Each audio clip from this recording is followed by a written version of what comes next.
Well now, a huge welcome to you to my channel, The Magic of Java. This is my fourth book in the series, and this is called The Phoenix and the Creatures of Darkness. Now I want to emphasise that this is a novel, and only a novel. Yes, it is based on real people, even some celebrities, and real events.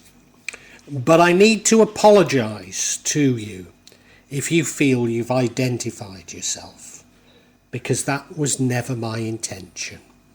The intention is for this simply to be a novel, an entertainment for you. The Phoenix and the Flu.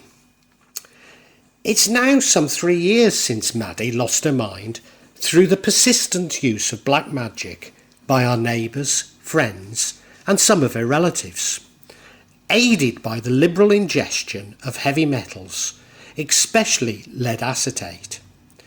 Maddie, to all but I, has now fully recovered. You see, I know that one never fully recovers from losing one's mind, and Maddie will always be racked with fear that events are about to repeat themselves. So whilst Maddie really wants to return to our home in Yogyakarta and to live with her daughters, deep down she is fearful of our neighbours and the power that they once held over her. The sad truth is, so am I. But this does not tell the full story. You see, when we were both troubled by paranormal events, we can still feel the evil which exists within society and are beginning to realise that this will never leave us. Maddie is the most loving, generous and forgiving person you will ever meet. But in this lies part of our problems. Maddie showers everyone she meets with love and gifts. A handful of the recipients simply interpret this as weakness and seek to exploit her. But many others get used to her generosity, even come to expect and demand more and more from her, and when it is not forthcoming, their gratitude turns to hatred. This is why we fell into a cycle of despair that left Maddie with the mind of a child some 3 years previously. Maddie was slowly encouraged to become an adult once more by a paranormal helper and guru, Parkano. But he knows only too well that those tragic events marked a new beginning for Maddie and I, and not the demise of our happy life in South Jakarta. You see, Maddie's generosity is only a part of the story. Anyone with a smidgen of paranormal understanding could see in Maddie stronger powers than their own and would seek to harness them for their own gain.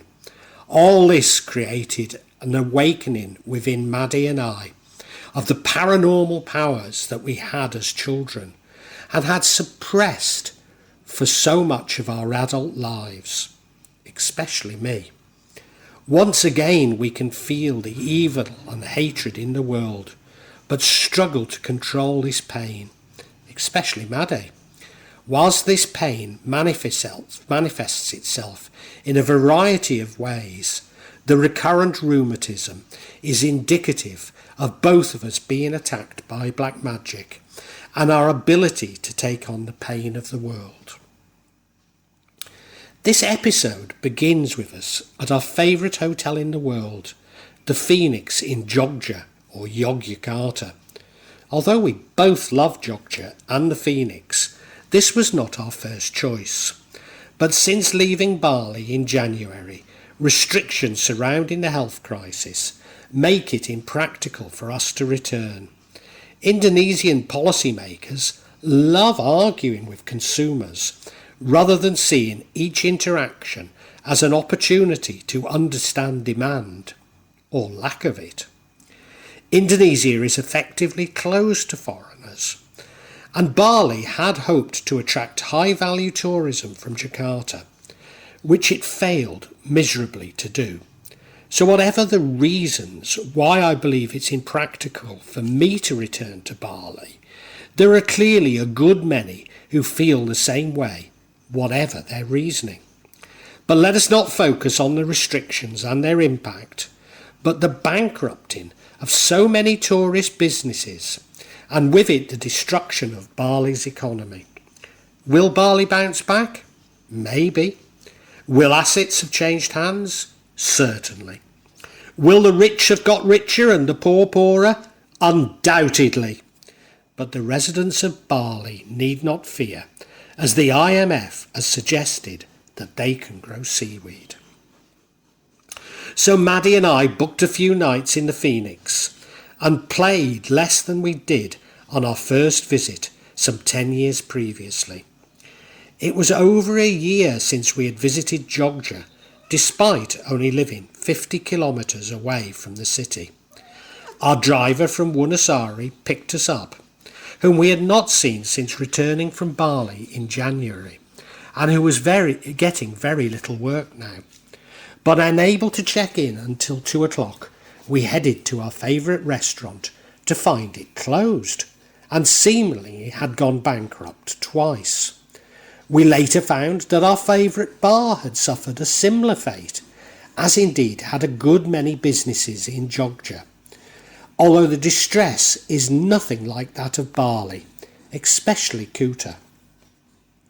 On arriving at the hotel, we had to negotiate our check-in with staff behind a perspex screen and a bellboy who did not carry our bags, as some guests were concerned that this would transmit the flu. Whilst still charming, it was only too apparent that costs had been cut, and this was most visible in the standard of housekeeping, food and beverage availability, but above all, service, with staff hidden behind perspex and plastic barriers, avoiding them every opportunity to ignore their guests. As always, following the visit, I received a satisfaction survey in which I pointed out that I was not as satisfied as normal due to the restrictions. The manager responded by restating the restrictions, assuring me that it was I who had actually demanded these restrictions. At the time of our visit, Jakarta was officially in lockdown, and so theoretically its residents were not allowed to travel. But Maddie and I felt certain that the few other guests in the hotel were from Jakarta. Indeed, a conference was on at the hotel, and those attending were lecturers and their spouses from a Jakarta university. The hotel assured us that no visitors were from Jakarta, but somehow this didn't ring true, not least as our own ID cards are from Jakarta. Whilst most in restaurants where we ate were locals, we did eat in one with two separate middle-class families, I presumed to be from Jakarta. They made a point of sitting as far away from me, the foreigner, as they possibly could, and copiously washing their hands, even though we had not touched. One of the great benefits of an absence of tourists that we were free to wander Jogja. Marlborough was a joy without the throngs, as was the Kraton, which I had not visited since the first visit some 10 years ago. Of course, being the only bule tourist or white tourist in Jogja, we were somewhat harassed to visit batik factories, etc. But unusually, most of the attempts were somewhat half-hearted, like their spirit had been destroyed. When we first visited the Kraton, I commented that I felt nothing. Well, this time the experience was identical. However, we had entered the Kraton somewhat troubled by paranormal activity, with a heaviness about us that we know only too well. In the kraton, this feeling disappeared, and we felt much lighter. Nevertheless, after 3 days of wearing the mask, the moment I stepped outside of the hotel bedroom, I'd had enough and couldn't wait to get back to the freedom of Ardesa. Like most of the world throughout this year, we've been somewhat treading water thanks to the health crisis. After returning from Bali in January, we visited Jakarta, just as the UK announced that the flu had been detected. Only a few days into our stay in Jakarta, I fleetingly bumped into an old friend who was returning to the UK for a short while. But despite having a fairly senior position in Jakarta, he never returned. I had always suspected that he actually worked for MI6, and his timely departure and lack of return suggests to me that he knows far more about Indonesia's, and indeed the world's, future trajectory than the rest of us.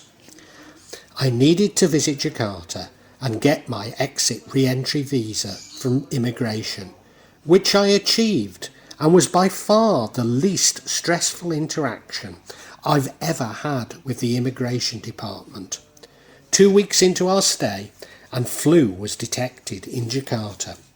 As always in Indonesia, this was met with mixed messages and confusion, but no more so than in most of the world, especially the UK. Should we isolate? Were we required to isolate? Could we return to our home in Gunung Kidul? As the rupiah began to slide against world currencies, the government's action became clearer and firmer.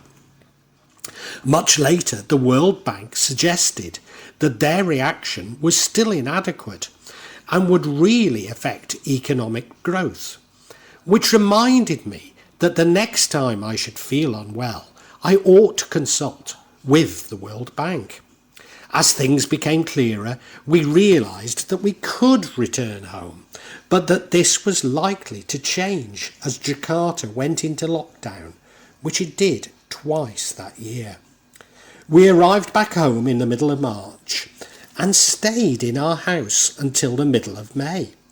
This was not as difficult as it might sound, as our garden was in full production, as were those around us, with neighbours sharing and selling produce. In fact, the cost of vegetables decreased dramatically, although occasionally some items were unavailable, like Spanish onions. When we finally walked down to the village, we found that life had continued as normal, oblivious to our isolation and are largely oblivious to the health crisis. By August, the night buses were running again to Jakarta, and we were assured that there were no restrictions on us going, nor more importantly, returning. Thus we visited Jakarta once again. All major routes within the city were patrolled by the police, enforcing mask wearing by the most draconian means.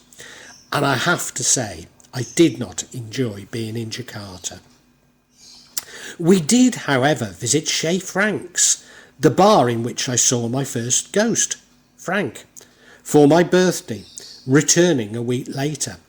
The bar had been completely redeveloped, and despite Frank being reluctant to change his original decor, he was delighted with it. So many of Frank's items remain, and now the bar is somewhat lively with middle-class Indonesians. A template for the new Bali. One of Indonesia's first reactions to the health crisis was to empty the prisons. This immediately resulted in SUVs full of robbers entering Ardesa each evening. Their modus operandi was to cut the electricity supply to the home and then jump the owners when they ventured outside to investigate. Some people were robbed, but in general they did not get away with much before the local militia was formed. Nevertheless, it was an extremely worrying time in our quiet Desa, not least as the SUVs were reported to be coming long distances to target us for some reason, for some reason they were not picked up by the police roadblocks, which had been established to fine anyone travelling unnecessarily.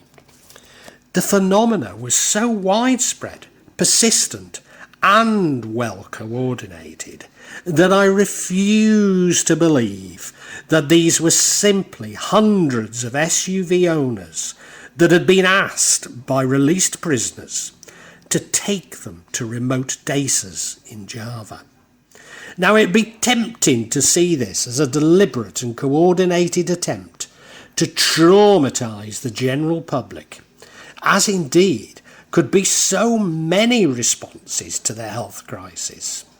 But I suspect that most likely it was an organisation or ministry seeking to secure more funds from central government, or simply an organisation coordinating activities to take a share in the swag. What is surprising is that such actions erode away at the carefully crafted view that all crime in Indonesia is committed by foreigners. Although I guess the perpetrators may have been black lesbians from Los Angeles or Russian gangsters posing as people from East Java. Despite now having my exit re-entry visa, returning to the UK was even more problematic, or should I say impossible, as visiting Bali. Maybe my lack of problems at immigration were because my visa was about to become useless, or because it was deemed essential in my immediate future.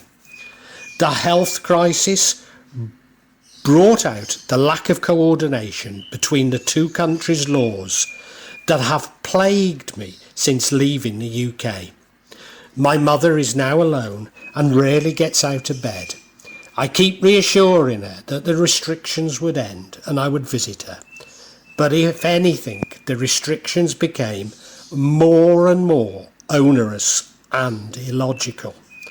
Indeed, I must come to terms with my mother's fate, which is the same as all narcissists. She will die all alone, regretting her life. Maybe she will continue to live for many years, despite having told all who will listen to her for the last 10 years that she's about to die. This seems to be her karma. My schizophrenic son, Branwell, broke off contact with me when my father died, and I told him that I'd not be able to send him any more money, so I would not have planned to visit him, despite really wanting to see him.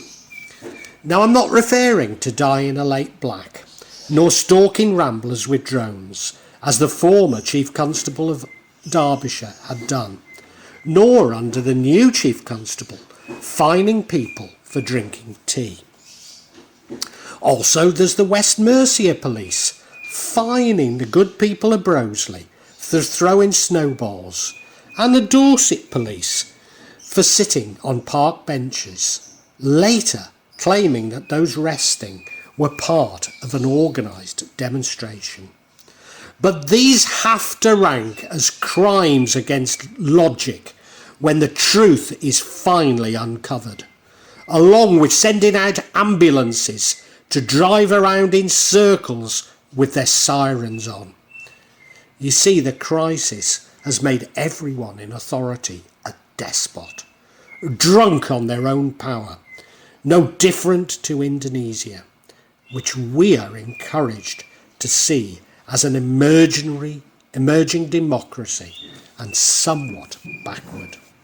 Like most of us, I've become very reflective as a result of the health crisis, not least as everything I once believed in, everything I thought I devoted my life to, has been destroyed or exposed as a sham.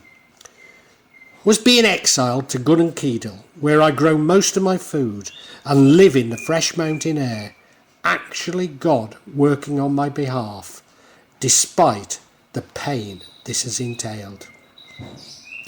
Is it possible that all the blockages I've experienced were actually blessings in disguise? My business was effectively destroyed as a result of the last financial crisis, and at the time it felt as though there was a deliberate policy to destroy small businesses. Now many other entrepreneurs are experiencing and feeling the same. Indeed, such a policy would also explain the frequent changes in international postage regulations, dramatically reducing the stock value of small import-export businesses. In common with so many of us, I was left bitter out of what had happened to me, not least that the villains were not only weren't punished, but ultimately rewarded and continued with their unethical and dangerous behaviour. The politicians, along with the middle class, never understood this anger and were genuinely shocked when there was an outpouring over the Brexit vote and the election of Trump. Even when they caught up with populism, they still missed the anger in society, which will ultimately lead to their and society's destruction. In part, this was because the politicians underestimate their electorates, simply because they don't share the same value systems, but also because of a lack of trust in them, undermined the very system to which they belong. But what people do understand is that they're getting poorer and the rich are getting richer. They don't need to understand the exact mechanism. Then there are the problems that I have had in paying cash into my UK bank, moving cash between countries, and the immense difficulties I have had and still do have with internet-based bank accounts. Were these simply warnings for what's planned for the rest of humanity?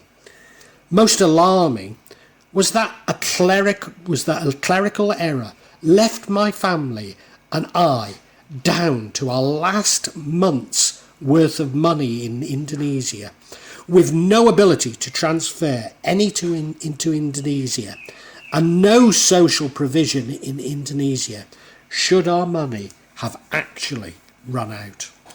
The same could be said of the difficulty I had in emigrating to Indonesia from almost every public body and monopolistic service provider, seemingly making my emigration as difficult as possible, as if there was a policy to prevent the movement of people. Certainly all were determined to cheat me out of what they were able to, knowing that it was impractical for me to seek justice. And now I see the same tactics being played out with all consumers of online products and services. Then there was Davina's deportation from Indonesia. Was this a warning on the travel restrictions which were coming? What of my son Branwell? He learnt to live as somebody marginalised from society, a person that takes little from anybody and lives on his wits and own resources. Are these the skills that we're all going to be forced to develop to survive? Indeed, even I lead a simple life, consuming little, without a car and growing my own food. I moved to the mountain, having given away my wealth and turned my back on consumerism for a more spiritual life, although I have to admit that this was forced upon me and not entirely willingly. But that does mean that I am unhappy. That does not mean that I am unhappy, nor indeed bitter. Well, not often. After writing this, I was reminded of a premonition that if I started a business, it would do well, but eventually be taken from me. Even when I realised that my business could go on no longer and would not provide me with a living, I wrote it off as one of those things. That's how markets work. Little did I realise that all markets are rigged to ensure that the poor and the middle class are robbed of their hard work, and ultimately only the rich get richer. I had no idea that my individual tragedy was a part of a wider tragedy that was going to be played out across the world. That casualties like my son Branwell were symptomatic of the destruction of family and with it humanity. Indeed, the whole world is writing off their misfortune to individual bad luck.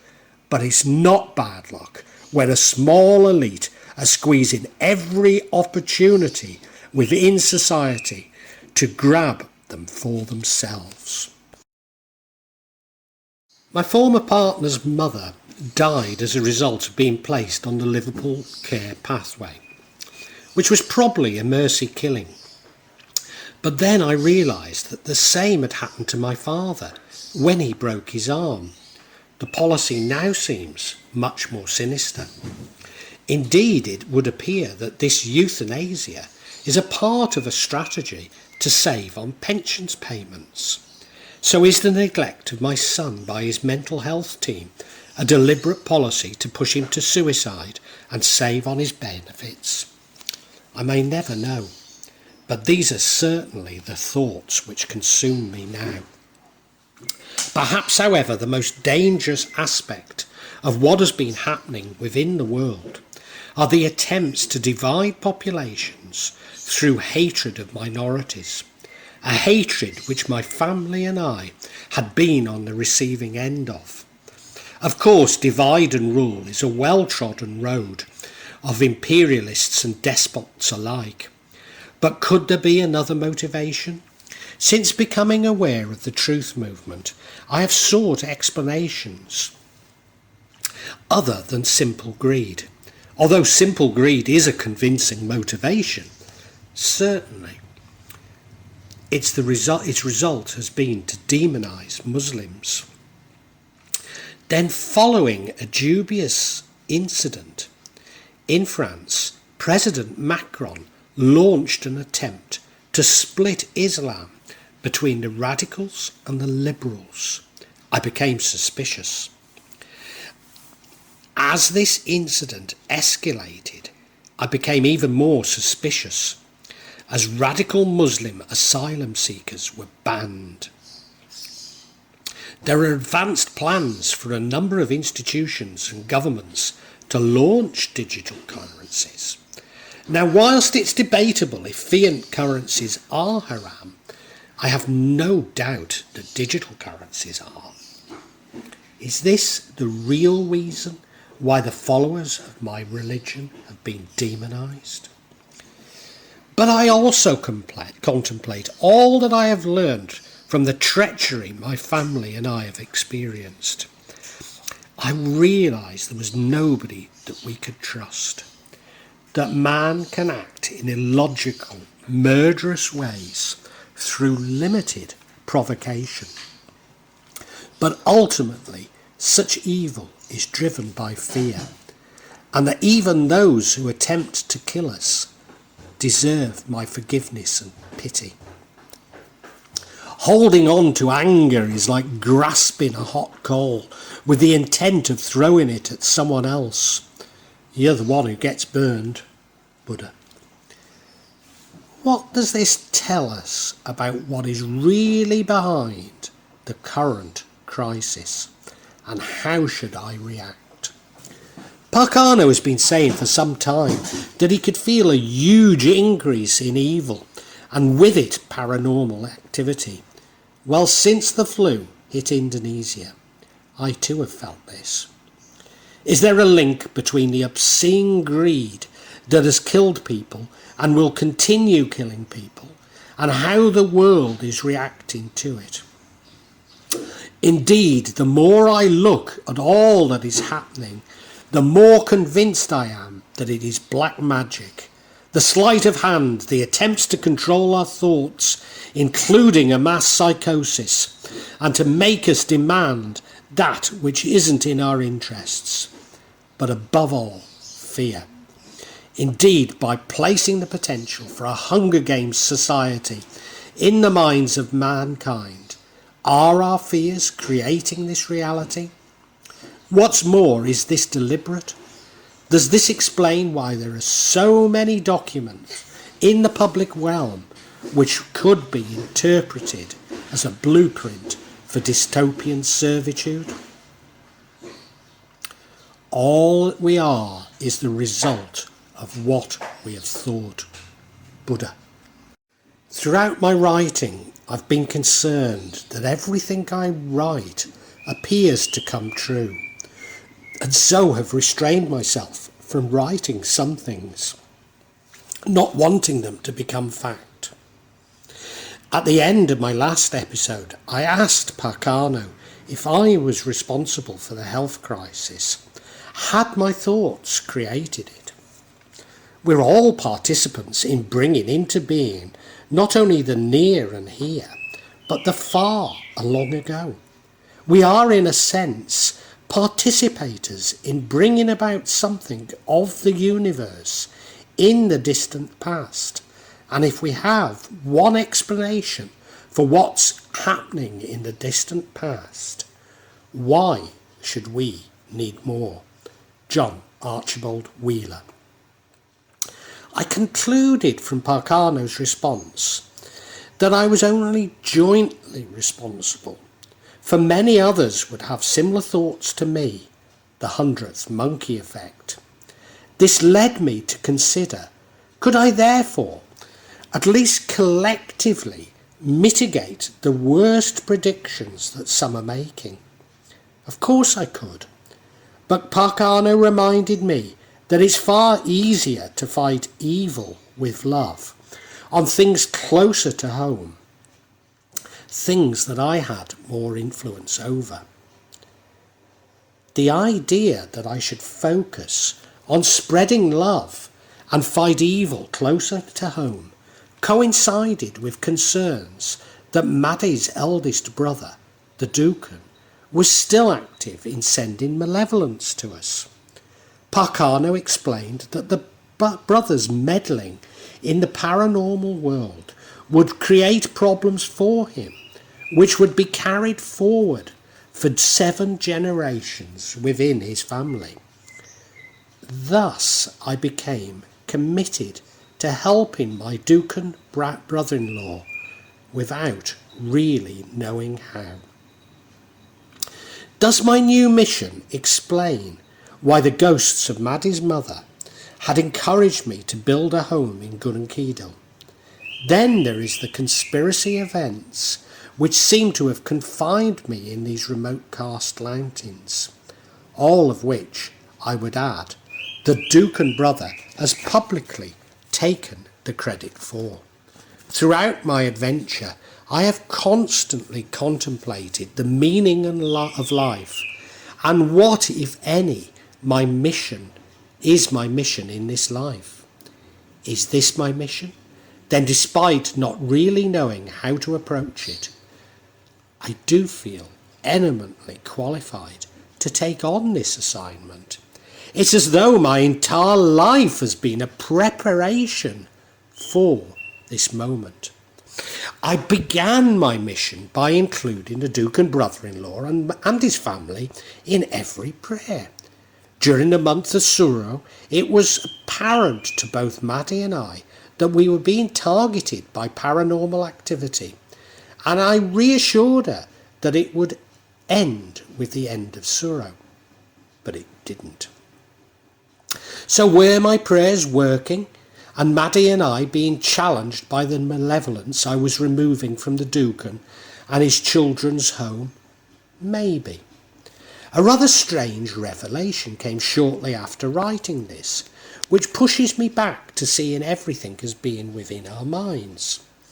A recommendation came up on YouTube regarding Madame Lalaurie's mansion in New Orleans, reputedly a place of mass murder and torture of slaves. Why is this important? Well, I lived behind the Lalaurie mansion and would pass it many times a week and never picked up on anything sinister nor paranormal around the mansion. This was during a phase in my life when I would written such experience off as impossible, but even the paranormal had a habit of exploding into my consciousness. I think the most likely explanation is that I was unaware of the building's history and therefore not projecting onto it. This revelation led me to consider once again that if I am to help my brother-in-law and his family, I must think well of him and not focus on his use of black magic. Now, I've already mentioned that digital currencies are haram, but what of the other constructed realities, markets dislocated from production, hyper-reality and virtual accumulation? Can we allow the elite to construct these realities as we move to our own realities? If we simply ignore them, will they go away? Our environment, and I mean our man-made world, machines, artificial constructs, computers, electronic systems, interlinking, homeostatic components, all of this, in fact, is beginning more and more to possess what the earnest psychologists fear, the primitive sees in his environment, animation. In a very real sense, our environment is becoming alive, or at least quasi-alive, and in specific ways, and fundamentally analogous to ourselves. Rather than learning about ourselves by studying our constructs, perhaps we should attempt to comprehend what our constructs are up to by looking at what we ourselves are up to. Philip K. Dick. Well, that concludes this chapter from my fourth book, The Phoenix and the Creatures of Darkness. And it's actually the final in this series of books. I'm not saying I won't write another book, but I feel this series is now complete. I really hoped you enjoyed it. And now I'm going to add a new chapter every week to this book. So if you want to hear about it, subscribe and hit the bell. Now, I'm not doing particularly well with these eBay, YouTube algorithms. So if you could hit the like button and make some comments, I think it helps me. I hate to ask you for this. I hate it when I hear people coming out with this sort of statement. But the truth is that this has been like a full-time job for the last 4 years of my life. And I'm still a long way off from receiving any money whatsoever for it. So I really do need to, I suppose, beg you. Subscribe, like, make comments. And thank you very much. Thanks.